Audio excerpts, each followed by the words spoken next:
Bonjour à tous, bonjour et bienvenue à cette seconde édition des goûters de l'évaluation organisée par le CFEI, le Centre de formation à l'expertise immobilière. Je suis Laurie Graziani, je suis la responsable administrative du CFEI. Je vais être avec vous durant cette demi-heure de présentation, d'intervention. Si vous avez des soucis techniques, n'hésitez pas à me faire un petit signe. Pour l'instant, nous sommes très nombreux, donc vos micros sont fermés. N'hésitez pas à poser vos questions dans le petit onglet avec un point d'interrogation en haut à droite de votre écran. Nous aurons à la fin de la présentation par Philippe Favre-Guillon de cette seconde édition des goûters, nous aurons un petit temps d'échange pour répondre à vos questions. Vous puissiez les poser en direct. Merci donc de venir pour cette seconde édition. C'est un format que nous proposons gratuit pour nous intéresser à une problématique expertale particulière, voire complexe. Nous avons choisi aujourd'hui, après la première édition concernant l'éviction commerciale, nous avons choisi de vous parler des troubles anormaux du voisinage et plus précisément de vous proposer une grille d'appréciation pécuniaire de ces troubles. Pour en parler, aujourd'hui, Philippe Favre-Guillon, expert judiciaire en estimation immobilière et commerciale, catégorie C22 et ingénierie foncière, près les cours d'appel et administratives d'appel de Lyon. Je vais le laisser se présenter à vous et puis vous parler des troubles anormaux du voisinage. Merci Laurie. Est-ce que tout le monde m'entend bien? A priori, merveilleux. Euh, Bonsoir et bonsoir à toutes et à tous. Je suis très heureux que vous soyez aussi nombreux. Alors, je vois plein de têtes que je connais déjà, des personnes que j'ai déjà eues en formation par le biais du CFEI, et puis je vois même qu'il y a des gens il y en a des participants d'outre-mer, dans les îles, et puis je vois en face de moi plein d'experts, notamment des experts judiciaires. Voilà, et pas que, merveilleux. On se voit ce soir effectivement pour parler des troubles du voisinage. On a estimé ça intéressant avec Laurie d'évoquer ce soir ce thème parce que d'abord ça fait l'objet d'une publication qui date, qui est sortie dans la revue de l'expert, celle-ci, qui est la revue, donc la revue des experts, que je vous recommande en 2020. Donc ça ne nous rajeunit pas, c'est il y a 4 ans. C'est une étude que j'avais coécrite avec une de nos stagiaires, brillante stagiaire, Elisa Baudin, à qui je rends hommage ce soir. Je crois qu'elle a changé d'horizon, mais à l'époque, elle avait pu nous faire un brillant mémoire de stage, qui est d'ailleurs sur le site du cabinet, qui est exhaustif du sujet.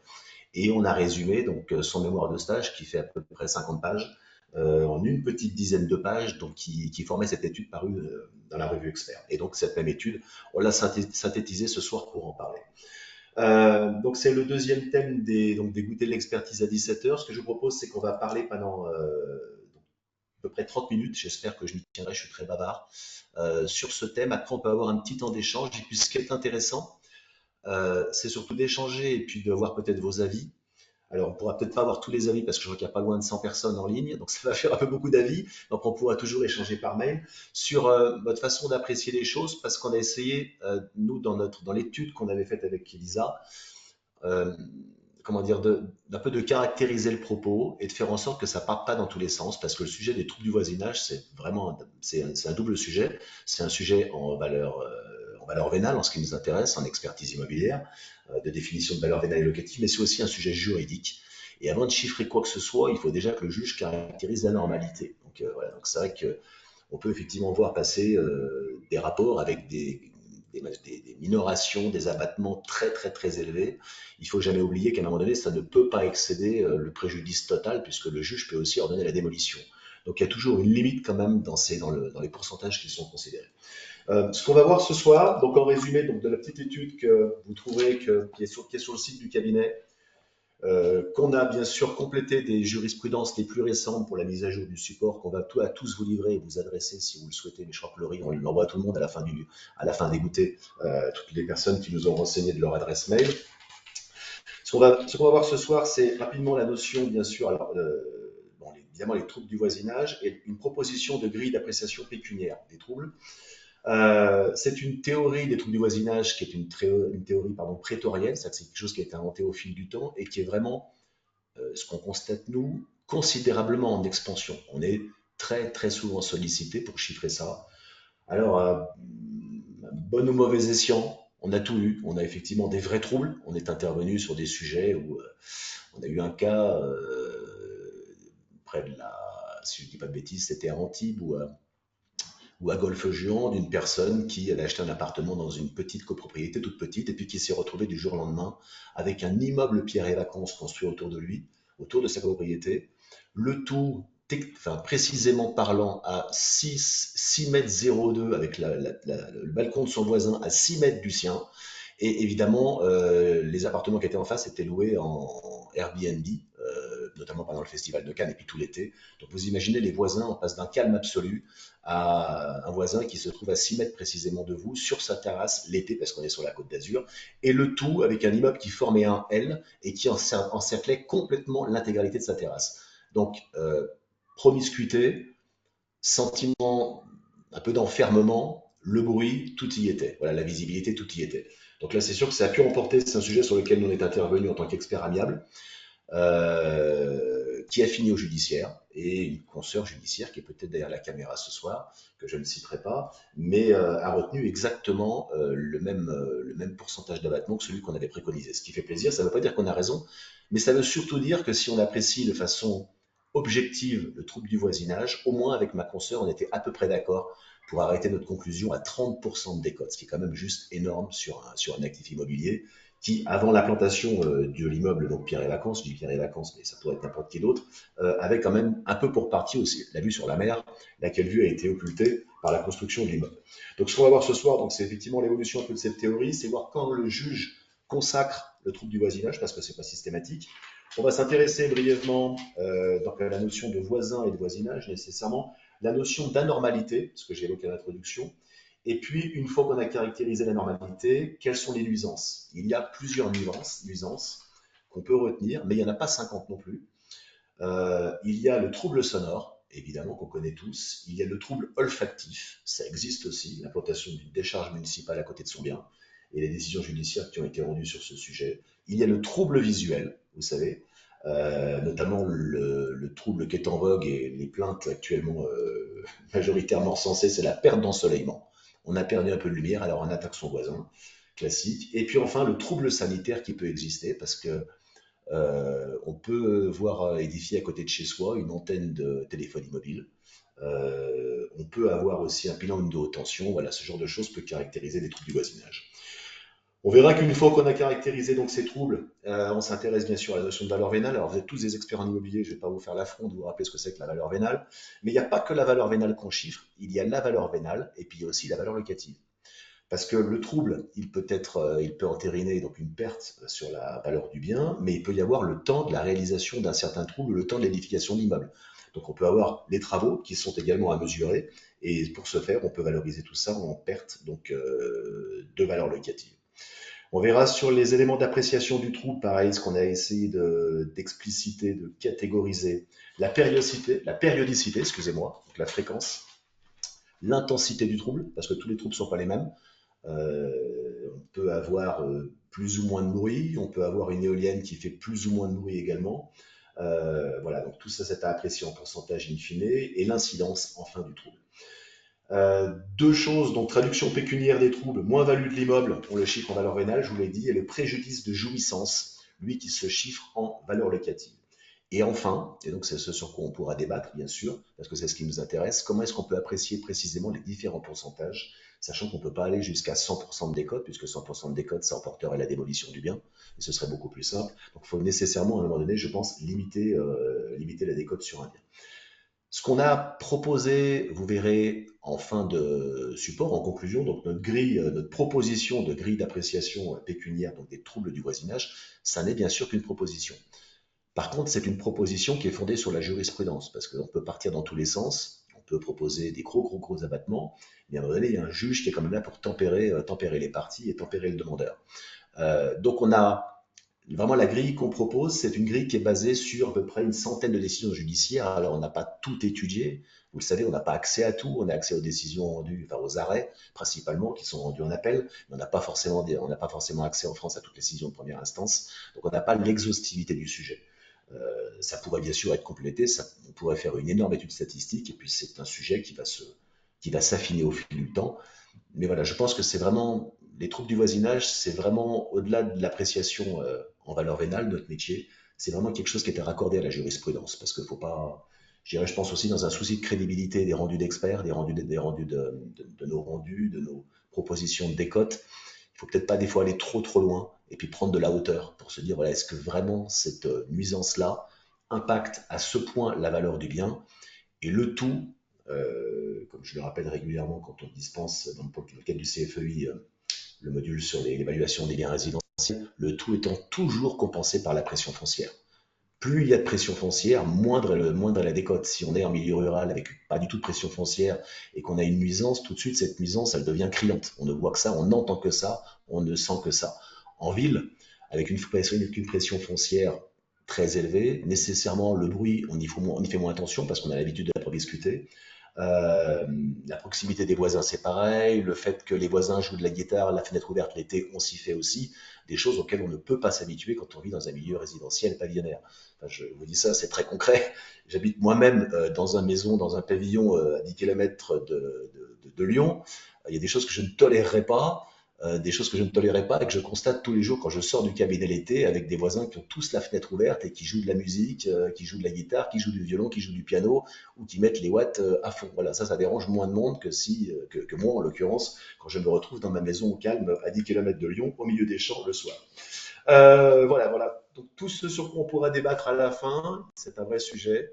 Donc, j'ai déjà été très bavard. Je vous propose qu'on attaque directement le support. Alors, je vais vous partager mon écran.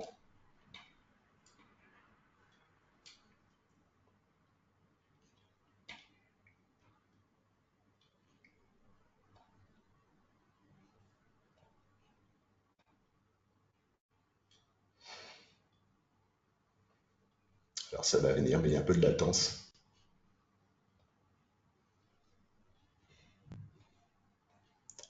Est-ce que vous voyez? On y est presque. Vous voyez mon écran? Vous y êtes tous? Est-ce que c'est tout bon pour tout le monde? Super. Alors, les troubles du voisinage. Donc, bah, évidemment, la première chose, et ce qui est rappelé par l'article 4 de la Déclaration des droits de l'homme, c'est bien sûr la liberté des uns commence là où s'arrête celle des autres, nécessairement. Une fois qu'on a dit ça, donc c'est une notion, le trouble du voisinage, c'est une notion qui existe déjà depuis fort longtemps. On a bien sûr identifié une décision, notamment de notre Cour de cassation de 1986. Et puis tout ça procède des dispositions de l'article 544 du Code civil, donc qui énonce que la propriété, bien sûr, est le droit de jouir et disposer des choses de la manière la plus absolue, pourvu qu'on n'en fasse pas un usage prohibé par les lois ou par les règlements. Donc nul ne peut occasionner à la propriété de son voisin de dommages qui dépassent les inconvénients normaux du voisinage. Donc d'où la notion effectivement de trouble anormal du voisinage. Et c'est ça qu'il faut, bon, nous, experts, évidemment, évaluer au mieux, puisque c'est ce qui emportera in fine la décision du juge de consacrer ou pas nos préconisations, en tout cas en matière judiciaire comme en matière amiable. L'absence de contravention n'occulte en rien le trouble. L'absence de contravention, notamment aux règles d'urbanisme, ne fait pas obstacle à l'existence d'un trouble anormal du voisinage, qui peut bien sûr être établi nonobstant toute violation de la réglementation des normes en vigueur et en l'absence de toute faute. Ça n'a rien à voir. C'est pas parce qu'un immeuble effectivement a été autorisé par un permis de construire qu'il n'emportera pas un trouble anormal du voisinage. C'est des choses totalement différentes.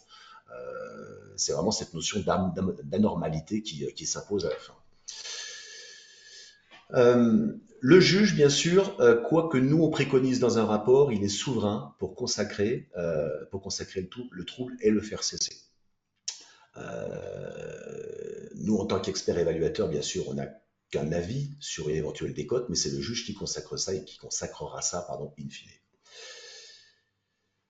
Qu'est-ce qu'on entend par voisinage ou communauté de voisinage qui implique donc l'obligation de supporter dans tous les cas quelques inconvénients? Est-ce qu'on parle d'un voisinage mitoyen, de celui qui est limité à la rue, circonscrit un arrondissement ou restreint une zone définie? Si je prends le cas par exemple des décisions qu'on peut lister en pied de page, vous verrez qu'il y a beaucoup de décisions judiciaires qui sont reportées sur ce support. Il peut être question d'une décharge municipale et des odeurs que celle-ci dégage. Évidemment là, on ne parle pas de la maison qui est à côté, on ne parle pas de son voisin qui a fait un mur trop élevé, on ne parle pas de son voisin qui a construit une maison trop haute et qui nous empêche d'avoir le soleil toute la journée ou qui a une vue plongeante sur la piscine. On peut parler de quelque chose qui se situe à 500 mètres, à 600 mètres, voire à 1 kilomètre, mais qui emporte le cas échéant des nuisances olfactives, bien sûr, qui sont en plus en fonction du vent comme peuvent l'être également les ondes sonores qu'on entend important plus ou moins en fonction des vents. Donc on distingue deux parties, bien sûr, le voisin auteur et puis le voisin victime, et entre les deux, cette notion de trouble anormal du voisinage. La question qu'on peut se poser, donc, c'est la normalité du trouble. On supporte tous, bien sûr, certains troubles. On est tous, je vous l'ai mis, donc, et je vous l'ai cité en introduction, plus enclin à concéder quelques efforts aux nuisances sonores en zone urbaine, parce qu'on est habitué à une certaine promiscuité, comme on l'est beaucoup moins dès qu'on est en zone rurale, a priori. Encore que vous verrez, il y a une décision judiciaire qui est fort intéressante qu'on relate par la suite. Donc, à quel moment la frontière de l'anormalité est franchie? Et à quel moment le seuil de nuisance, de tolérance du supportable est-il dépassé? Et là, on peut évoquer par exemple les nuisances sonores. Et en résumé, quand la capacité de résistance de l'homme est-elle franchie? Donc tout ça, bien sûr, fait renvoi, vous le voyez, avec des décisions judiciaires qui sont en bas. Certaines font l'objet donc de coefficients de minoration qu'on a reportés, donc, sur lesquels, si vous en avez besoin, bien sûr, vous pourrez vous appuyer. Comme d'ailleurs on s'en appuie, sur lesquels on s'appuie régulièrement pour justifier de telle ou telle préconisation dans nos rapports d'expertise. La souveraineté du juge du fond, c'est bien sûr au juge qu'incombe la tâche d'apprécier s'il s'agit d'inconvénients excessifs compte tenu de l'environnement, caractérisé par un mode normal de vie et d'activité, et c'est bien sûr en fonction des circonstances de temps, de lieu, tout en tenant compte de la perception ou de la tolérance de la personne qui s'en plaint. Puisqu'évidemment, il y a le trouble, mais il y a également on va dire, une tolérance normative des personnes qui sont victimes du trouble. C'est bien sûr ce que le juge va apprécier in fine.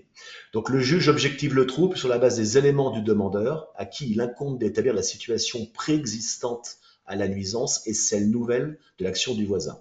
On ne peut réaliser un trouble du voisinage pour nos clients que si on identifie la valeur du bien avant et la valeur du bien après, tenant compte de l'abattement et puis du trouble qu'on a identifié comme étant une source de dépréciation sur la valeur du bien, bien sûr. Donc les expertises en trouble du voisinage sont forcément toujours deux expertises. On peut difficilement se contenter, alors bien sûr on pourrait le faire, de dire voilà c'est moins 20, c'est moins 20, c'est moins 30%, mais c'est toujours plus intéressant pour le client et pour le juge d'appuyer ça sur une valeur avant et une valeur après la réalisation du trouble. L'appréciation, donc le juge apprécie le trouble selon deux prismes, in abstracto et in concreto. Donc in abstracto, bien sûr, une norme, des règles, des documents techniques, des circulaires ministériels, des documents d'urbanisme, des expertises techniques, des évaluations en valeur vénale et locatives qu'on peut produire. Et puis des normes, par exemple, pour le bruit. Certains bruits, effectivement, sont normés. Dès qu'il y a un dépassement de ces normes, le juge peut, de façon tout à fait objective, caractériser le préjudice à l'appui des éléments qu'on va lui produire. Et puis donc le juge apprécie dans un deuxième temps, donc in concreto, pour chaque cas de figure qui lui est soumis, en fonction de l'environnement, de la prévisibilité, de la modification de celui-ci. Là, on en revient à la notion classique du trouble de voisinage auquel peut prétendre une partie en ville quand un immeuble va se construire juste en vis-à-vis de son bien d'habitation. Sachant qu'en ville, on peut tous partir du principe que la ville se reconstruisant sur elle-même depuis la loi SRU, on finira toujours par avoir un immeuble en face de chez soi. Évidemment, le jour où l'immeuble arrive, ça ne fait pas plaisir et on peut attaquer son voisin au prétexte d'un trouble anormal du voisinage, mais le juge peut aussi requalifier tout ça et puis décider de ne pas le consacrer en partant du principe que l'histoire était déjà écrite depuis fort longtemps et que quand on vit en ville, les immeubles sont présumés dans le temps être de plus en plus hauts et bien sûr source de nuisances visuelles et de perte d'ensoleillement pour l'ensemble du voisinage. Donc c'est des choses que le juge va considérer. Ce qui n'empêche pas, comme je vous l'ai dit en introduction, après voilà, d'identifier des constructions qui sont vraiment exceptionnelles et qui caractérisent de façon factuelle et objective le trouble anormal du voisinage. La caractérisation de la normalité, et donc là c'est un arrêt que j'aime beaucoup. Donc le caractère anormal du trouble qui peut faire l'objet d'un contrôle de la Cour de cassation reste à l'appréciation souveraine des juges du fond. Et donc cet arrêt qui avait été rendu par la Cour d'appel de Riom en 95, qui malheureusement a été cassé, malheureusement ou heureusement, puisque la Cour de cassation appréciée en droit, a été cassé en 97, puisque le juge, vous allez tout de suite le comprendre, avait, je pense, un peu abusé, mais attendu que la poule est un animal anodin et stupide, au point que nul n'est encore parvenu à le dresser, pas même un cirque chinois que son voisinage comporte beaucoup de silence, quelques tendres gloussements et des caquettements qui vont du joyeux ponte d'un œuf au serein dégustation d'un verre de terre en passant par l'affolée vue d'un renard, que ce paisible voisinage n'a jamais incommodé que ceux qui, pour d'autres motifs, nourrissent du courroux à l'égard des propriétaires de ces gallinacés que la cour ne jugera pas, que le bateau importune le marin, la farine le boulanger, le violon le chef d'orchestre, et la poule un habitant du lieu dit La Rochette, village de Salède, 402 âmes, dans le département du Puy-de-Dôme. Voilà, je crois que tout est dit dans ce jugement. Toutes les nuisances étaient bien caractérisées, mais quand on habite à Salède, on est censé cohabiter avec la poule et avec le coq. Bon, malheureusement, cette décision, vous avez vu, effectivement un peu instinctive. Je pense qu'on avait un magistrat certainement en fin de carrière, euh, évidemment, a tout à fait normalement été cassée par la Cour de cassation, ce qui est presque dommage parce que pour le coup, elle est assez fantastique. Pour que le trouble existe, donc trois conditions. Une relation de voisinage, on l'a vu, un voisin versus un autre voisin, donc celui qui commet le trouble et celui qui le subit.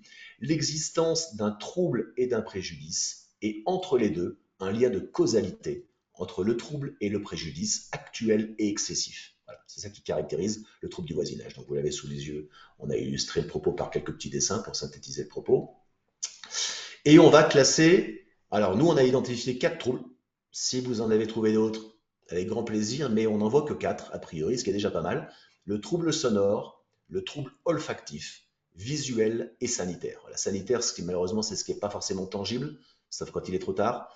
Et là, dans le sanitaire, ce qu'on a pu identifier, c'est donc le relais de téléphonie mobile. Si tant est qu'un jour, on puisse démontrer une nuisance induite par les relais de téléphonie mobile, ce qui, à mon avis, n'arrivera jamais. Parce que si on commence à remettre en cause ces ondes-là, je pense que ça, si ça fait jurisprudence, évidemment, c'est applicable aux milliers de relais de téléphonie mobile qui sont présents sur le territoire français, avec ceux que vous voyez et ceux qu'on ne voit pas, qui sont cachés sur les toitures des immeubles. Et on peut aussi évoquer tout ce qui est ligne haute tension, de très haute tension. Ou à ma connaissance, mais si vous en avez, je suis preneur, à ma connaissance, on n'a jamais caractérisé un trouble du voisinage ou une quelconque décote générée par l'implantation d'une ligne à haute tension par ERDF ou un autre opérateur. Mais si vous avez, bien sûr, mes grands plaisirs, on est preneur. Donc voilà ces 4 troubles. Le trouble sonore, donc c'est la gêne auditive, un bruit excessif, l'excès d'émergence sonore classique, voire une vibration désagréable normée. Et ça, voilà, ça renvoie à cette notion et à cet exemple du bruit du vent dans un pylône, et la présence également d'éoliennes. Ce type de trouble, l'avantage c'est qu'il est réglementé et c'est le seul à engendrer une possible douleur physique. Je n'en vois pas pour les autres. L'odeur, ça ne génère pas de douleur physique a priori. Le trouble sanitaire non plus. Euh, le seul qui génère une vraie douleur physique éventuellement, c'est le trouble sonore. Bon, quand on arrive là, je pense que c'est un autre sujet. Mais en tout cas, celui-ci, l'avantage, c'est qu'il est normé. Donc, au-delà d'un certain seuil traduit en décibels, bien sûr, il n'est pas nécessaire qu'un bruit ait une forte intensité pour être de nature à perturber l'organisme. Et ce trouble sonore, et c'est aussi un autre élément d'appréciation du préjudice, et nous, de nos décotes, il est intermittent ou permanent. C'est pas la même chose. Donc, soit il est permanent et c'est non-stop et ça dure effectivement 24 heures sur 24, soit il est intermittent, ça dure que la journée et pas la nuit. Donc, diurne et pas nocturne, soit c'est toutes les heures, soit de façon totalement aléatoire. Ce qui, en plus, pour un trouble du voisinage, qui peut être encore plus pénible quand le trouble est totalement aléatoire et vous surprend en pleine nuit, voilà, ça peut être, je pense, particulièrement agaçant. Euh, Trouble sonore. Deuxième trouble, trouble olfactif, perception d'odeurs désagréables. Et vous voyez, à chaque fois, vous avez donc des décisions qui ont consacré donc des décotes par rapport à ces troubles, donc plusieurs, Nancy, Versailles.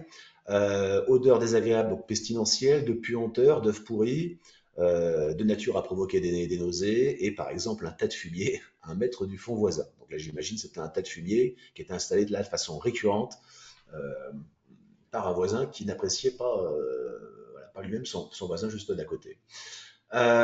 Troisième, le trouble visuel, on va dire le trouble à la mode, avec notamment la perte d'ensoleillement, donc trouble visuel ou paysager, donc référence à une pollution visuelle, trouble du panorama, de clarté, de luminosité de vue, sachant que personne n'a un droit, on est d'accord, absolu à la vue, c'est pas un droit acquis en France du tout. Le plus souvent, donc sur un lieu prestigieux, la Tour Eiffel par exemple, la mer, l'ensoleillement, d'esthétique, un environnement, une intimité, et donc je le rappelle bien sûr qu'aucune disposition légale ne garantit au propriétaire d'un bien profitant d'une vue ou une vision lointaine sur l'horizon, un droit acquis à la permanence de celle-ci. Voilà, le droit à la vue n'est pas un droit acquis. On peut perdre du jour au lendemain la vue sur la Tour Eiffel, on peut perdre du jour au lendemain la vue sur la mer. Ça ne consacrera pas forcément un trouble anormal du voisinage. La réparation donc systématique d'une perte d'ensoleillement est loin d'être exclue. Ça, c'est encore une fois le juge qui apprécie. Voilà, la perte d'ensoleillement en ville, c'est pas tout à fait la même chose. Et la perte d'ensoleillement et l'accroissement, et on va dire l'accroissement perte, on va dire une perte d'intimité sur sa piscine, ça peut être un sujet. Mais la seule perte d'ensoleillement, ça ne fait pas l'objet d'une réparation systématique, bien évidemment, et oserais-je dire bien heureusement. Quatrième trouble, le trouble sanitaire ou environnemental. Alors là, plus abstrait, bien sûr, mais encore qu'il ait pu être consacré. Donc, trouble sanitaire environnemental présumé découler d'une atteinte à un ensemble de conditions naturelles, physiques, sanitaires. Et puis, dans cette catégorie, donc, on a classé tout ce qu'on ne sait pas répertorier dans les troubles sonores, olfactifs et visuels. Il a pu être consacré le risque d'incendie inhérent au stockage de paille, Cour de cassation, donc 2005, et l'impact psychologique lié à la présence d'un incinérateur à proximité d'une construction. Voilà. Mais là, évidemment, c'est beaucoup plus compliqué à identifier et à caractériser. Maintenant qu'on a posé donc on va dire le décor d'un point de vue juridique, ce que je propose, c'est qu'on attaque donc la valorisation, ce qui nous intéresse, comment on concrétise tout ça en termes de valorisation. Donc bien sûr, un apport du technicien évaluateur. Une fois qu'on a caractérisé le trouble et établi un lien de causalité avec le préjudice subi, le préjudice établi, donc le juge fait appel à un technicien ou pas. Enfin, on intervient bien sûr désigné par un magistrat, mais on peut bien sûr et très très régulièrement intervenir en amont pour des expertises amiables, bien évidemment. Donc tout ça pour concrétiser une valeur pécuniaire. Donc concernant la dépréciation du bien, et là on s'intéresse à la valeur vénale, et concernant le préjudice de jouissance, la valeur locative aussi. Donc voilà, une décision qui était intéressante. Le trouble du voisinage peut consister en une atteinte à l'immeuble lui-même ou à l'usage que son propriétaire ou occupant désire en faire. C'est deux choses différentes. Donc il peut y avoir bien sûr un cumul des deux. Donc petit dessin effectivement qui rappelle donc les notions, donc trouble du voisinage, voisin auteur, voisin victime, l'existence d'une relation de voisinage, l'existence du trouble et donc du préjudice et le lien de causalité. Tout ça, ça entraîne donc un préjudice de jouissance qu'on chiffre en valeur locative et une perte de valeur qu'on chiffre donc sur le bien immobilier qu'on chiffre en valeur vénale. Les éléments d'appréciation donc des différents troubles, je vous le précise en introduction. Donc le trouble, on peut l'apprécier encore plus finement. Périodicité, intensité et l'incidence. Donc la périodicité, donc c'est sa fréquence. Est-ce qu'il est intermittent? Est-ce qu'il est permanent? On l'a déjà évoqué, c'est bien sûr pas du tout la même chose. Je me demande d'ailleurs si de vous à moi, si c'est pas plus compliqué d'avoir un trouble intermittent plutôt qu'un trouble permanent, parce que tant qu'à avoir un trouble, autant s'y habituer. Ça, c'est un débat. Le préjudice donc est d'autant plus grand si le trouble perdure de jour comme de nuit. Donc là, vous voyez, la cour d'appel d'Angers me dément. Le trouble visuel ainsi qu'environnemental et sanitaire est présumé permanent. Et puis son intensité. Donc l'intensité du trouble, c'est le trouble sonore mesurable par exemple en décibels pour la douleur qu'il occasionne, donc au-delà d'un certain seuil, au-dessus de 85 décibels. Donc c'est a priori générateur donc de troubles physiques et de douleurs. Plus l'intensité est élevée, je ne vous l'apprends pas et c'est du bon sens, plus l'abattement sur la valeur du bien l'est également. Là, on va parler de la proximité d'une voie routière, d'une autoroute, et puis bien sûr la fréquence des véhicules, parce que tout est relatif. On peut évaluer un préjudice avec une autoroute qui est à proximité, mais une autoroute qui ne serait pas passante. Et la même autoroute, si on parle de l'A7, je ne sais pas, à proximité d'une grande métropole, par exemple Lyon, évidemment, c'est un axe qui, j'imagine, tous les jours, sur lequel passent au moins plusieurs dizaines de milliers de véhicules, si c'est peut-être pas 100 000 véhicules. Donc c'est pas du tout la même chose versus une autoroute qu'on aurait en race campagne où il passerait très très peu de véhicules sur un axe très peu fréquenté. Donc le préjudice est à apprécier dans son contexte particulier. Le passage d'une centaine de véhicules initié par la réalisation d'une opération nouvelle de logement ne revêt pas la même importance en ville qu'à la campagne, évidemment. Et enfin, l'incidence du trouble, donc l'incidence et son possible impact sur la santé humaine concerne exclusivement le trouble sanitaire et environnemental. L'approche expertale, donc la moins-value de l'immeuble, ce qui nous intéresse dans un premier temps, ce pourquoi on est le plus sollicité, donc dans la mesure où il ne peut être remédié au trouble. Parce qu'évidemment, le juge, la première chose qu'il va devoir examiner, c'est est-ce qu'on peut remédier au trouble, est-ce qu'on peut le faire cesser. Si on ne peut pas le faire cesser, ça emporte une décote. Ça emporte effectivement une réparation pécuniaire. Mais si on peut le faire cesser, le sujet s'arrête là.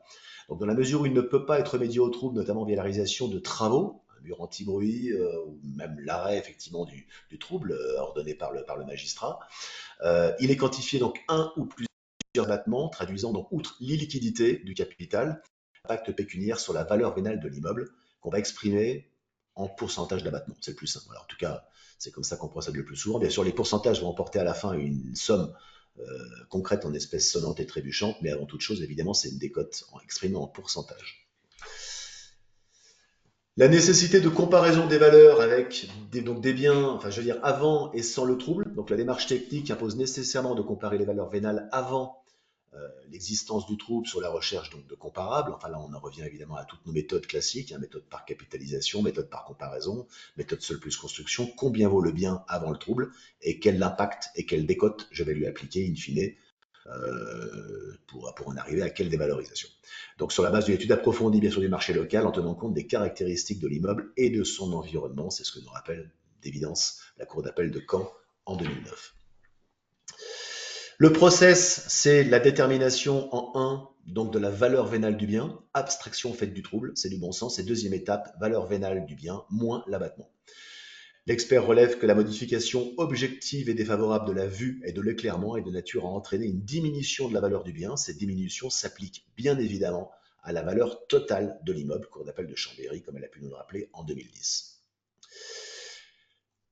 Des cotes en valeur vénale et puis également éventuellement préjudice de jouissance. Et là, on raisonne en valeur locative. Donc, il peut être associé au préjudice principal la réparation pécuniaire du trouble de jouissance qui limite l'usus du propriétaire voisin et qui l'a obligé à se reloger, par exemple, temporairement. Et là, ça doit se chiffrer. Donc, il peut s'élever à 80% de la valeur locative. C'est ce qui a pu être consacré par la Cour d'appel de Versailles en 2010. Et là, nécessairement, même démarche, on va identifier la valeur locative. Donc le calcul du préjudice de jouissance impose la recherche de la valeur locative annuelle. C'est ce que nous rappelle la Cour d'appel de Rennes, par exemple, mais également Nîmes et Pontoise, tout simplement. Et puis, il peut y avoir une sanction, en tout cas pour ce chiffrage-là, c'est bien sûr en l'absence de datation du trouble. Si on commence à raisonner en perte de valeur locative, évidemment, il faut une date de début, une date de fin. C'est pas comme la valeur vénale. La valeur vénale, on la consacre nous, on la propose nous, la décote. Mais pour consacrer une valeur locative, bien sûr, il faut une date de début, une date de fin, sinon ça reste un chiffre totalement abstrait. Donc le préjudice de jouissance est chiffré dès sa naissance jusqu'au jour de l'audience. Il faut donc une date de début et une date de fin en l'absence de datation originelle du trouble originel du voisinage, anormal du voisinage, et donc de sa durée. Son indemnisation ne peut qu'être rejetée. Mesure donc de la décote de la valeur locative. À la valeur locative sera appliqué un pourcentage quantifiant cette fois le trouble de jouissance adapté aux surfaces qui sont impactées, comme l'a rappelé la Cour d'appel de Douai, et au temps d'occupation effective, ce qu'on vient de voir, donc des propriétaires confrontés à l'émanation du trouble. Pendant quelle durée ce trouble a impacté les locataires en place ou les occupants en place, avant même qu'on s'intéresse à la décote en valeur vénale du bien.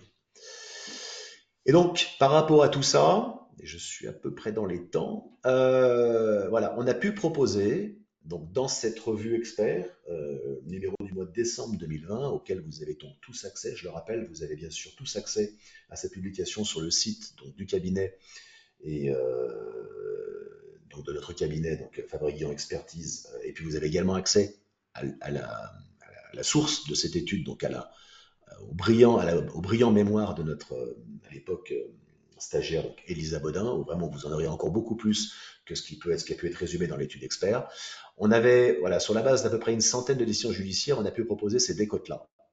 Et ce sont ces décotes-là qui sont à apprécier en fonction de vos différents cas de figure, puisque bien sûr, on n'a aucune prétention à avoir circonscrit le débat et circonscrit les coefficients, parce que tout ça, ça ne procède que de l'étude de la jurisprudence et puis du bon sens. Voilà. De toute façon, le juge, je ne vous l'apprends pas, se nourrit du bon sens. Hein. Généralement, il est là aussi pour tempérer aussi bien les ardeurs des parties que quelquefois les ardeurs des.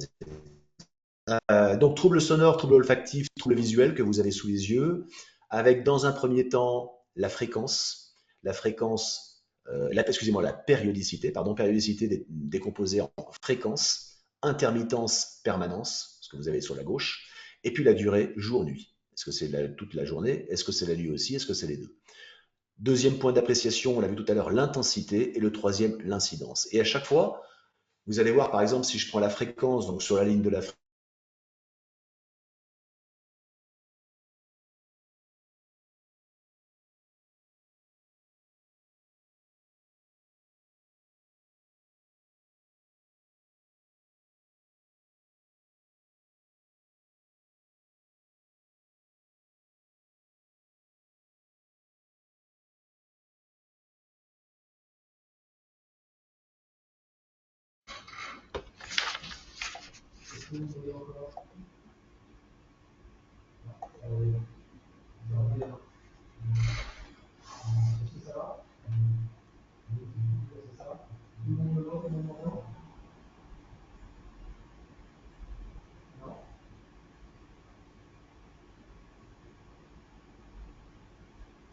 Est-ce que vous m'entendez? Voilà, désolé. C'est la coupure. On est en plein cœur du 4e arrondissement à Lyon, mais malheureusement, visiblement, bien qu'ayant la fibre, je pense que tout le monde s'est accordé. Donc, je ne sais pas si vous m'avez entendu, mais effectivement, j'évoquais moins 2,5 à moins 10% au niveau de la fréquence, par exemple, du trouble sonore. Et si vous regardez donc le cumul de chaque colonne en couleur, fréquence moins 10 si je prends le trouble sonore, durée moins 10 à maxima, intensité moins 10. Ce qui fait qu'on arrive, en tout cas sur le trouble sonore, vous voyez, à un maximum de moins 30. On arrive également à moins 30 dans le trouble olfactif, on arrive à moins 20 dans le trouble visuel, et on arrive à moins 20 à maxima dans le trouble sanitaire. Tout ça pour dire que ce qu'il en est ressorti de nos études, le trouble sonore, c'est une vraie nuisance, moins 30. Le trouble sanitaire, a priori, en tout cas par rapport à ce qu'on a pu étudier, moins 20. Moins 20 parce que c'est moins impactant, on va dire, au quotidien, peut-être sur l'agacement. Vous voyez, le trouble sanitaire, un pilote de téléphonie mobile, certes, ça va emporter une décote, mais ça reste une notion abstraite. Donc, voilà, on peut partir du principe que ces ondes ont une incidence sur la santé ou pas, il y a du pour, il y a du contre, c'est plus abstrait. Le trouble sonore, c'est très concret. Je veux dire, une éolienne qui fait du bruit, qui serait mal réglée ou que sais-je, ou qui serait vraiment source de nuisance sonore, c'est très concret pour tout le monde et on en a tous la même perception. Le trouble olfactif, c'est pareil, moins 30%. Une décharge à 500 mètres de chez soi, si ça pue, ça pue. Alors évidemment, on peut avoir la chance d'avoir moins d'odorat, mais a priori, on est quand même tous plus ou moins constitués de la même façon. C'est très concret. Et le trouble visuel, voilà, c'est un autre sujet. On peut ne pas aimer effectivement une construction au voisinage, on peut avoir un sentiment d'enfermement, on peut avoir une proximité du voisin sur notre piscine, mais je dirais en tout cas, en tout cas, on ne peut pas le quantifier autant qu'un trouble sonore ou quand on a mal aux oreilles, on a mal aux oreilles. Voilà, en tout cas, c'est la perception qu'on a pu en avoir nous à la lecture de la jurisprudence. Tout ça pour plafonner, parce qu'à un moment donné, la décote ne peut pas être un cumul. On ne peut pas arriver sur un bien à une décote de 80%. Sinon, à un moment donné, vous voyez, le juge va tempérer et va aussi peut-être parallèlement ordonner la démolition de la construction qui est à l'origine du trouble. C'est ça le sujet, c'est qu'en fait c'est un jeu de vase communicant.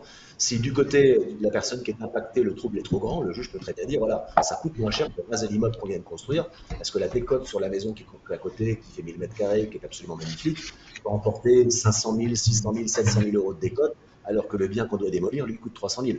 Voilà, ça peut être un vrai sujet à un moment donné. On a déjà aussi. Donc, si on prend deux exemples concrets sur le sujet, on a pu, voilà, par exemple, proposer un exemple numéro un, création sur le fond voisin d'un terrain de basket municipal, qui peut emporter concrétisation pécuniaire d'un trouble sonore, présumé anormal du voisinage, en raison d'une fréquence intermittente, moins 5%, on ne joue pas toute la journée au basket, et d'une durée limitée à la seule journée. Et on ne joue pas a priori au basket la nuit, partant du principe que les gardiens municipaux auront pris soin de fermer l'accès au terrain de basket, j'espère la nuit évidemment, donc à l'exclusion de la nuit, durant lequel le stade de jeu est fermé. Des codes théoriques, par exemple, moins 10% sur la valeur des biens qui seraient impactés à côté. Ça, c'est l'exemple numéro 1. Et puis l'exemple numéro 2, autoroute à 100 mètres du fond concerné.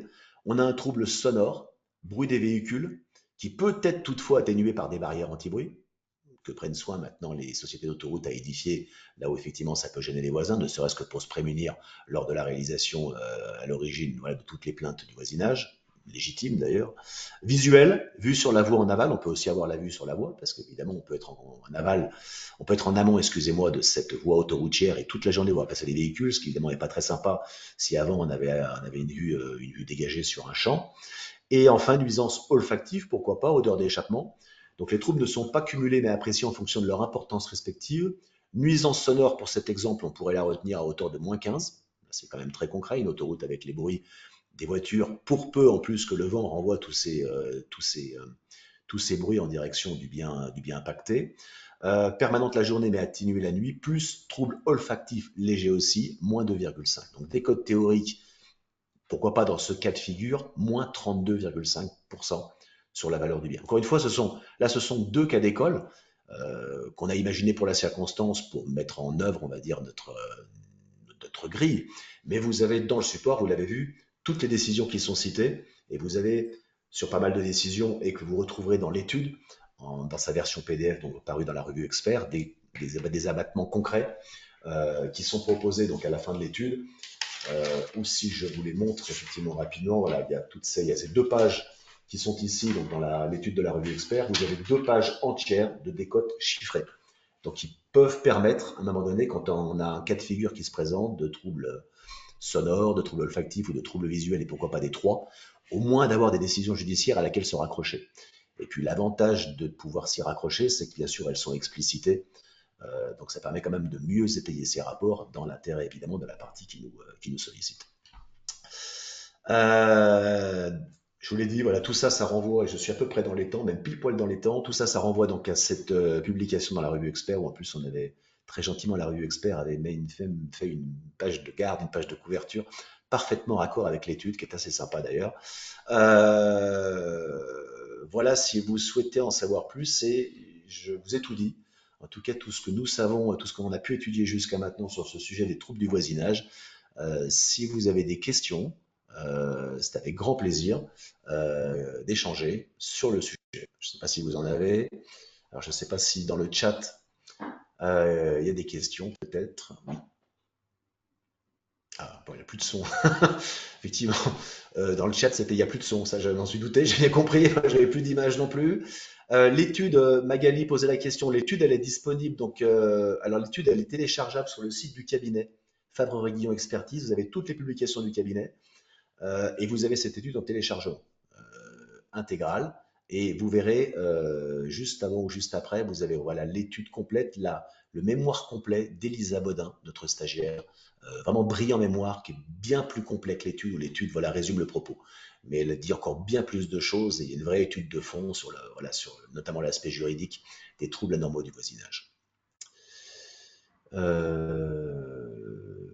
vous, des questions, messieurs, dames? Non? Charlène, pas de questions? Je me permets, je connais plein d'entre vous. Virginie, pas de questions, tout va bien? Parfait. Bon. Nathalie non plus? Monsieur Garcia, si vous voulez prendre la parole, il vous suffit d'ouvrir votre micro. Je vous envoie une demande d'activation. Allez-y. Bien, bonsoir tout le monde. Il y a peu de temps, j'ai eu l'opportunité de discuter avec des avocats sur le sujet d'ailleurs, qui m'ont annoncé qu'il n'y avait pas de règles particulières, c'est-à-dire c'est un peu à dire d'experts. Oui. Enfin, nous, en Oui. tant qu'experts, on essaie de quantifier les choses du mieux possible, mais il n'y a pas de règles pour les avocats. En fait, c'est vraiment l'expert qui va quantifier le trouble, enfin indiqué par le Oui. magistrat, bien évidemment, hein, et qui va donner sa solution. Le tout, c'est de bien expliquer la solution. Je ne sais pas si Philippe, tu es d'accord avec moi ou Alors, pas? non mais c'est ça, Fabrice, il y a absolument aucune règle. C'est vraiment un sujet où Ouais. non, mais il y a absolument aucune règle. Alors, nous, c'est ce qui a fondé, effectivement, quand on s'est intéressé à ça, déjà il y a 4 ans avec Elisa, c'est ce qui a fondé, enfin, c'est ce qui est à l'origine de cette étude. Moi, je trouvais ça, effectivement, c'est vraiment un des rares sujets, enfin, je crois que c'est le seul sujet qui subsiste, pour lequel on nous sollicite, ou c'est à dire d'experts. Voilà, donc, Oui. euh, voilà, il y en a qui vont dire, voilà, parmi vous, il y en a qui vont dire -10, moi je vais dire -30. Ben forcément, celui qui va être saisi par celui qui subit le trouble, il va dire -30. Et puis l'autre, dans une contre-expertise, il dira que c'est -10. Vous voyez, donc là, c'est vraiment typiquement, moi je trouve en évaluation, parce que je suis vraiment voilà, formellement contre les rapports à dire d'experts, parce que ça nous décrédibilise. Ah, on est Rien à y tous dire, d'accord, et on l'autre est dit tous noir, ça nous d'accord là-dessus. décrédibilise. Voilà, de ne pas avoir de règles du jeu, je trouve ça extrêmement. Puis même, c'est une vieille école en évaluation. Ça date. Enfin, vous avez derrière moi pas mal d'ouvrages. On collecte les ouvrages depuis près d'un siècle sur des bibliothèques assez exhaustives, des ouvrages qui traitent de l'évaluation aussi bien immobilière que des fonds de commerce, vous le savez. Voilà, les rapports à dire d'experts, c'est des choses qui datent des années 60-70. Maintenant, on a l'accès à la data. Mais c'est vrai que le seul sujet où on est encore à dire d'experts, vraiment, c'est ça, c'est les troubles du voisinage. Parce que, puis alors au-delà de ça, on a aussi tous des visions un peu différentes. Le problème, c'est qu'en fait, c'est tellement intimement lié à nos propres convictions et à notre tolérance d'un voisinage ou pas d'un voisinage, c'est ce que j'explique en introduction. Voilà, typiquement, nous, on a des locaux dans le quatrième qui sont au rez-de-chaussée à Lyon. En face de moi, voilà, j'ai des voisins qui sont à 6 mètres de moi. Vraiment, quand je sors l'été, je disais pas ça pour rigoler, mais vous le savez, si vous habitez en ville, je disais pas ça pour rigoler en introduction. J'ai vraiment des gens qui jouent de la guitare électrique avec la fenêtre ouverte. Voilà, ça, moi, je suis habitant en ville, ça me fait rire quand je pars. Ça me fait rire quand je pars parce que je pars. Mais si je vivais là, je suis pas sûr que ça me fasse rigoler. Quand je rentre chez moi et j'habite dans un lotissement perdu au milieu des champs, genre, c'est juste inconcevable. Un voisin fait ça, c'est un scandale tout de suite. Tout le monde lui tombe dessus, tout le monde effectivement va lui faire la misère. Alors qu'en ville, c'est pas un sujet parce que les gens sont habitués. Donc c'est ça aussi. Malheureusement, je pense que ça restera aussi. On peut écrire et proposer toutes les grilles du monde qu'on veut. Elles resteront toujours imparfaites parce qu'on a notre propre perception de supporter quelqu'un parce qu'il fait du bruit, notre tolérance aux odeurs, notre tolérance au bruit, notre tolérance, nos croyances aussi vis-à-vis des ondes électromagnétiques.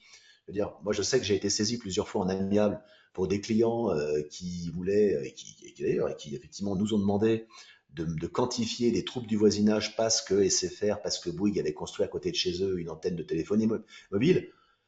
Oserais-je dire, pas de chance, ils sont pas tombés sur le bon expert. J'ai travaillé chez Bouygues il y a 20 ans en déploiement de téléphonie mobile. Donc je sais aussi à quel point c'est dur ce métier et je sais aussi à quel point sur les ondes on raconte des bêtises. Parce que les ondes, il se trouve que les ondes de téléphonie mobile et les ondes, voilà, ce sont des ondes qui fonctionnent en parapluie. Donc quand on est juste dessous, on n'a aucune nuisance. Quand on est c'est vraiment l'immeuble qui est en face. Donc il y a vraiment, c'est extrêmement, là c'est extrêmement précis. Les études ont été faites. Moi, j'ai aussi des gens qui nous ont saisis. Je me souviens d'une fois quelqu'un qui me dit, voilà, je veux absolument qualifier le trouble du voisinage. J'estime, enfin, c'est insupportable. J'ai un lotissement qui se construit en face de chez moi et des constructions ont été mal édifiées. Je lui fais, ok, c'est quoi mal édifié? Ah bah, par rapport au plan, on a fait prendre des mesures par un géomètre. C'est combien? C'est 5 centimètres ou 10 centimètres trop par rapport à ce qui est marqué dans les plans du PC. Bon, pareil, je veux dire, mauvaise pioche, ce monsieur, il est tombé sur moi, je suis un ancien promoteur. Voilà, donc j'ai travaillé chez Nexity aussi, donc et je me souviens, ce monsieur, je lui ai dit non, on va arrêter. Enfin, je veux dire, qu'est-ce que vous voulez que je vous raconte? Comment est-ce que vous voulez que je concrétise ce trouble? Vous voyez, je veux dire, c'est pas maintenant qu'il faut attaquer, bah, c'est au dépôt du PC. Bon, évidemment, après les personnes, elles ont construites. Mais voyez, des constructions qui sont édifiées 10 centimètres trop, sachant que la construction, elle fait peut-être, je sais pas, 6 ou 9 mètres, qu'est-ce que vous voulez qu'on raconte au juge? Vous voyez, je veux dire, à un moment donné, comment vous, on peut traduire ça en décote? C'est quoi? C'est 1% de décote? C'est 0,5? C'est quoi l'histoire? Oui, je veux dire, ça, c'est même plus une décote, c'est un montant forfaitaire. Enfin, oui, je sais même pas quoi raconter. Et je me souviens du monsieur, quand je lui ai dit ça, j'ai senti qu'au téléphone, voilà, ça commençait vraiment à se crisper. Je lui dis, voilà, je vous le dis honnêtement, je ne sers pas mes intérêts, mais qu'est-ce que vous voulez qu'on vous écrive? Voilà. Olivier, pardon, j'ai une petite Ouais, question. tu m'entends? Oui, Tu m'entends? Ouais, vous m'entendez? oui, bien sûr. Non, je voulais juste tempérer sur l'histoire des antennes téléphoniques, etc. Je partage, je dirais, moitié, à moitié ton avis. Mais bien sûr, non, mais bien sûr, tu vois, mais Non, mais ça je vais rejoint, te, j'ai mes non, non, mais croyances et je vais vous te avez dire vos croyances. pourquoi. Je vais te dire pourquoi. Ce qui compte, c'est pas toujours la réalité sanitaire. Pour moi, pour déterminer la valeur d'un bien, c'est aussi la croyance des gens. C'est-à-dire, si tu fais un Bien sûr. sondage, peut-être parmi toutes les personnes qui sont là, tu vas peut-être te rendre compte que malgré ça et malgré cette croyance, quand bien même elle est fausse, qu'il y en a peut-être 5, 4, même si c'est 3, c'est déjà trop, sur l'ensemble, qui voudront pas acheter. Et ça, c'est une moins-value pour moi. Puisque Oui, à partir du moment tout où à tu fait. diminues le nombre d'acquéreurs, c'est une moins-value. Là, pour moi, la réalité Tout à fait. sanitaire n'a rien à voir. C'est la croyance qui Oui, prédomine et qui, malheureusement, même si c'est des bases fausses, a une influence sur la valeur du bien. J'ai oui, déjà eu ce mais tu as raisonnement raison. dans un rapport. Mais bien sûr, mais c'est tout à fait logique et je Voilà. pense que là, c'est quelque chose qui effectivement c'est ça qui peut fonder et qui peut objectiver la décote. C'est comme quand, moi je dis toujours, quand on est dans le module sur les biens résidentiels, quand j'interviens pour les formations du CFEI, je dis toujours, quand j'ai 15 personnes en face de moi, je dis voilà, moi je n'ai pas d'avis. C'est par exemple quand on fait l'exercice sur les surfaces pondérées. Je n'ai pas d'avis sur la pondération des surfaces a priori. L'avis, c'est ce qui va ressortir de la majorité d'entre nous. C'est comme la valeur vénale. Si on est 10, on visite un bien, à la fin on se dit voilà, ce bien il vaut 200 000 et il y en a 7 sur les 10 qui disent ça vaut 200 000, c'est la même chose que d'aller, comme tu le dis, d'arriver sur un bien et de se dire voilà, à mon avis, il faudrait qu'on arrive tous sur un bien, on fait un sondage et à la fin, qu'est-ce qui ressort? Est-ce que c'est moins 20, moins 25, moins 10? Et c'est vraiment la tendance majoritaire d'entre nous qui va l'emporter. Et c'est ça, au-delà effectivement des grilles, de la grille qu'on a pu vous montrer, c'est au-delà de tout ce qui a pu être écrit. Je crois que c'est ça, quand on fait un rapport en trouble anormal du voisinage, pour avoir aussi d'autant plus de chances que notre rapport soit consacré par le magistrat in fine. C'est ça. C'est une fois qu'on a écrit quelque chose, c'est prendre de la hauteur et se dire, est-ce que vraiment c'est ça? Est-ce que je dis moins 30%, mais je suis sur un secteur ultra résidentiel? Est-ce que c'est ça? Est-ce que vraiment ça va en mettre les gens? Et si j'ai un trouble normal du voisinage dans un secteur où, vous voyez, de primo-accession, où c'est vraiment pas le sujet, le bruit que fait le voisin ou je ne sais pas quelle peut être la nuisance, parce que c'est ça la variable d'ajustement aussi. On a effectivement, c'est la clientèle, c'est la typologie des habitants. Si on a un trouble du voisinage dans un secteur où on a tous payé 1 million d'euros pour avoir le terrain, sur lequel on a fait 2 millions d'euros de construction, évidemment là, un trouble du voisinage à Tignes ou à Courchevel ou à Val d'Isère, c'est pas la même appréciation que sur un secteur où, voilà, au fin fond du Jura, et je n'ai rien contre le Jura, la maison vaut 50 000 euros et on est bien content d'avoir une maison pour nous abriter, et c'est le rêve d'une vie. Voilà, il y a toutes ces variables d'ajustement là. C'est ça, mais enfin ça, c'est notre métier d'expert tous les jours. C'est une fois qu'on a écrit quelque chose et qu'on a joué avec le tableau Excel, c'est de prendre de la hauteur, quoi. C'est vrai. Alors, la Cour d'appel de Paris est l'une des rares cours qui l'une des rares cours de France qui ne souhaite pas indemniser tant qu'il n'y a pas eu une vente, tant que le bien n'a pas été vendu, par rapport au trouble Mais qui peut ça être veut dire que causé, si on fait ça, notamment trouble de vue, trouble, puisque le primo-acquéreur peut tu es acheter une sûr? vue sur la Tour Eiffel et finalement, un promoteur construit un immeuble et prive de vue sur la Tour Eiffel. C'est un exemple, hein, parmi tant Ouais, d'autres, mais c'est l'une des rares cours de France qui ne souhaite pas indemniser tant qu'il n'y a pas eu vente. qu'est-ce qui te fait dire ça? Parce qu'il y a eu des décotes qui ont été consacrées, hein, Fabrice, Il y a de la eu des gestion. décotes. Non, non, la Cour d'appel de Paris, je ne dis pas Ah non, les TGI hein, qui dépendent de la Cour d'appel, mais la Cour parce d'appel que, part ouais, du mais principe qu'elle ne, elle n'a- alors, elle n'indemnise pas, n'accorde pas l'indemnisation tant c'est qu'il n'y peut-être, a pas eu vente. Ouais, mais c'est peut-être nouveau parce que moi là, sous les yeux, vous verrez dans l'étude, et on a des décisions. Un cours d'appel de Paris, 14 juin 2017, c'est vrai. abattement 6,5%, absence de luminosité et d'éclairage naturel de l'appartement. Valeur vénale avant abattement 300 000, montant de la décote 20%. Il y en a, hein. Alors peut-être que je sais pas, c'est une position nouvelle. Après, le problème, si on C'est fait le ça, TGI. si tu veux, mais ce qui me dérange dans ce raisonnement, si la cour d'appel, je sais pas, ça, je pense que c'est peut-être un raisonnement Oui, qui c'est peut une être discussion que amélioré. j'ai eue il y a 2, 3 semaines avec une magistrate. Hein. Donc, Ouais, mais je euh, pense que ouais, je suis pas sûr qu'elle ait bien compris le sujet parce que si tu fais ça, quand tu as un trouble du voisinage, rien ne te force à vendre. C'est-à-dire, moi, j'ai pas ah mais, forcément envie de vendre. J'ai juste envie de ah mais râler non, contre mais mon voisin parce qu'effectivement, ça emporterait une décote sur la valeur de mon bien. Mais je veux dire, personne ne va me forcer à le vendre. Donc, tant que je le vends pas, c'est-à-dire que si je le vends pas, tu vois, c'est-à-dire qu'une décision judiciaire serait conditionnée par une vente effective. C'est pas possible, juridiquement. oui, Je oui, pense oui, qu'elle avait pas mais je compris le dis, sujet, hein. j'ai été très surpris de la discussion que j'ai eue avec cette magistrate Je pense qu'elle a pas et compris le pourtant, sujet, Fabrice. alors peut-être qu'elle n'avait pas tout compris hein, au sujet, pourtant on était en plein dedans, pour Ouais, tout je sais dire. pas, mais tu Enfin, vois, ça me paraît, c'est impossible parce que c'est un abus de droit. Tu peux pas dire à quelqu'un, vendez, puis après on verra effectivement ce qui va se passer. Parce que t'imagines, en plus, il faudrait vendre avec le conditionnel d'une éventuelle décote qui serait a posteriori. Enfin, toi, non. juridiquement, il y a un truc qui va pas, quoi. Si j'ai acheté en 1960 un appartement et que j'ai eu un trouble de voisinage que je décide de vendre en 2024, euh, enfin, comment justifier justement cette fameuse décote? Ouais. Ouais. Ah oui. Je sais pas, même moi, au cours de la discussion, j'ai eu un peu de mal à comprendre le raisonnement. Mais elle m'a dit, Ouais. voilà, au sein de la Cour d'appel de Paris, on raisonne comme ça. Mais Je pense attention, que j'ai bien dit la Cour d'appel, elle hein, dit j'ai pas ça, parlé du TGI, hein, je n'ai pas parlé du TGI. Hein. Oui. elle a dit ça pour diminuer le nombre de dossiers sur son bureau. Ah, c'est possible, c'est Faut possible pas, aussi. faut pas sous-estimer les magistrats, hein. Moi, j'en connais d'autres, voilà. J'en connais aussi qui me disent systématiquement, moi, c'est simple, je fais passer le message comme quoi je me remets systématiquement à l'avis d'expert. Ce qui fait que les avocats ont y compris, hein. C'est même pas la peine d'aller Ouais. dans lui, quoi. Ah ben Il y oui, avait ah une oui. question de Nathalie, peut-être, peut-être une dernière question, parce que euh, un immeuble 3 étages? Non,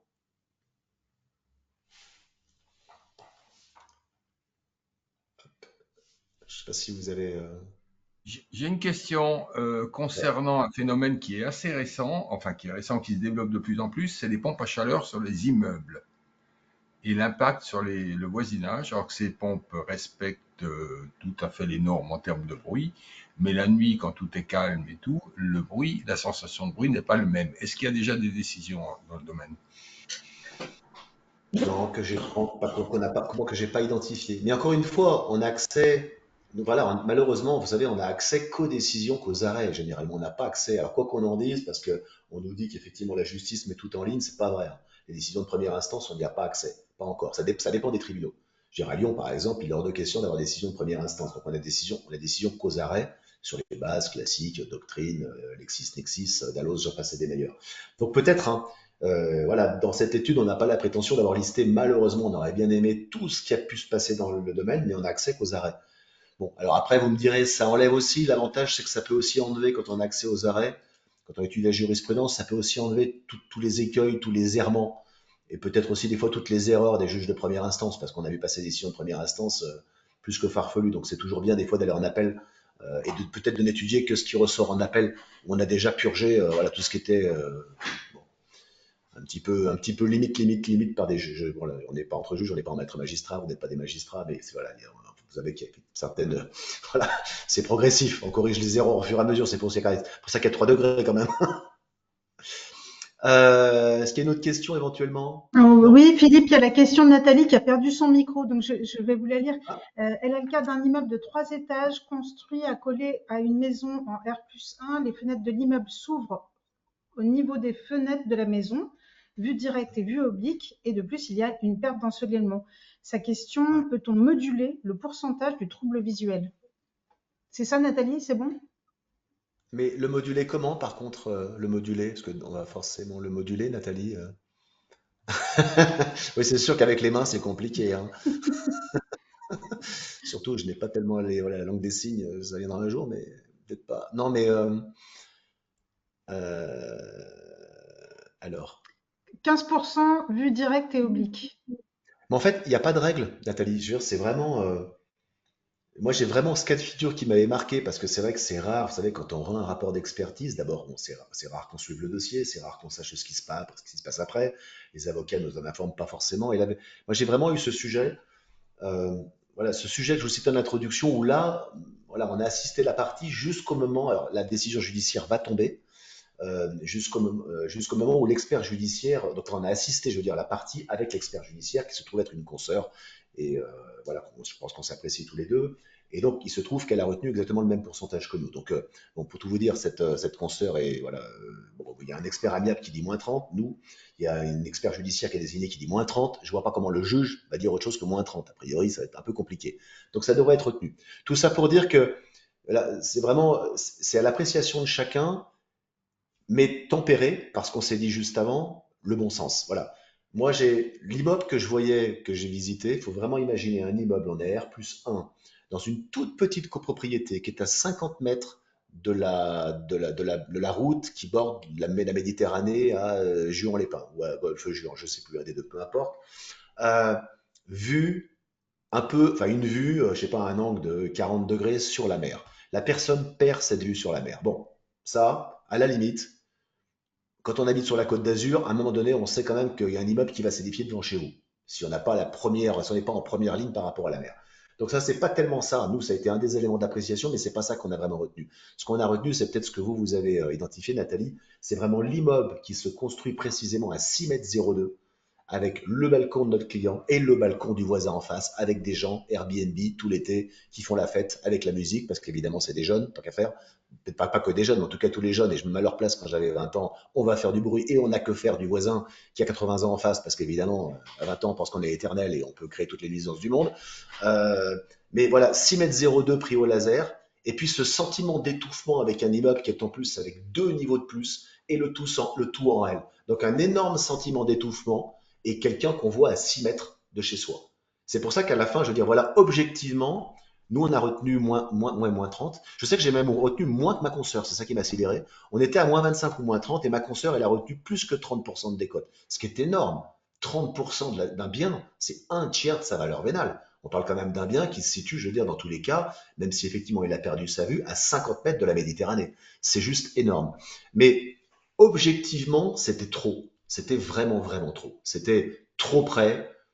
trop de bruit. Puis alors, je vous passe, il y avait aussi le petit chemin qui desservait la copro qui passait au rez-de-chaussée devant le nez de mon client. Donc ça veut dire qu'en plus, au-delà du balcon, il y avait toutes les personnes qui rentraient dans la copro qui, le soir, allaient passer en bas de chez lui, sous son balcon. Voilà, et toutes les personnes qui, bien sûr, ont fait la fête, sont sorties en boîte, vont rentrer à 4 heures du matin, qui vont crier dans l'allée centrale. Vraiment, c'était un tout.